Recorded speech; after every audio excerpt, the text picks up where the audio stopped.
IPL-ലെ നിർണായക മത്സരത്തിൽ ഏകപക്ഷീയമായ വിജയമാണ് ഗുജറാത്ത് സ്വന്തമാക്കിയിരിക്കുന്നത്.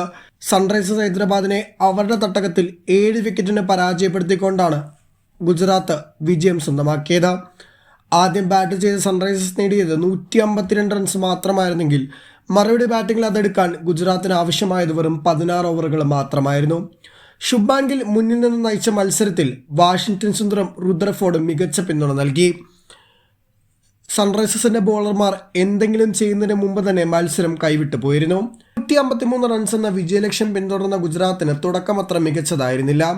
16-ന് 2 എന്ന നിലയിൽ നിൽക്കുമ്പോഴാണ് വാഷിംഗ്ടൺ സുന്ദറും ശുഭ്മാൻ ഗില്ലും ക്രീസിൽ ഒന്നിക്കുന്നത്. മികച്ച ഫോമിലുള്ള സായ് സുദർശനെയും ജോസ് ബട്ട്ലറെയും പുറത്താക്കാൻ സൺറൈസേഴ്സ് ഹൈദരാബാദിന് ആദ്യമേ സാധിച്ചു. അവിടുന്ന് മത്സരത്തിൽ അത്ഭുതങ്ങൾ സംഭവിക്കുമെന്ന് വിചാരിച്ചെങ്കിലും പിന്നീട് അവരുടെ കൂട്ടുകെട്ടാണ് മത്സരത്തിൽ ഏറെ നിർണായകമായത്. 29 പന്തിൽ 49 റൺസ് നേടി വിലപ്പെട്ട അർദ്ധ സെഞ്ചുറി ഒരു റണ്ണകലെ മിസ് ചെയ്തുകൊണ്ടാണ് ഏറെ നാളുകൾക്ക് ശേഷം IPL മത്സരം കളിച്ച വാഷിംഗ്ടൺ സുന്ദർ പുറത്തായത്. 5 4ഉം 2 6ഉം അടങ്ങുന്നതായിരുന്നു സുന്ദറിന്റെ ഇന്നിംഗ്സ്. ഗില്ലാകട്ടെ 43 പന്തിൽ 9 4കൾ അടിച്ച് 61 റൺസ് നേടി പുറത്താവാതെ നിന്നു. റുദർഫോർഡ് ആകട്ടെ 16 പന്തിൽ 6 ബൗണ്ടറികളും 1 6 നേടി 35 റൺസ് നേടിയാണ് പുറത്താവാതെ നിന്നത്. മുഹമ്മദ് ഷമി 2 വിക്കറ്റ് നേടിയ മത്സരത്തിൽ പാറ്റ് കമിൻസ് 1 വിക്കറ്റും സ്വന്തമാക്കി. ബാക്കി എല്ലാവരും വേണ്ട രീതിയിൽ റൺസ് വഴങ്ങിയ മത്സരമായിരുന്നു അത്. പോയിന്റ് പട്ടികയിലും കാര്യമായിട്ടുള്ള ചലനങ്ങൾ ഈ മത്സരത്തിൽ സംഭവിച്ചു. ഹൈദരാബാദിന് വിജയം നിർണായകമായിരുന്നു.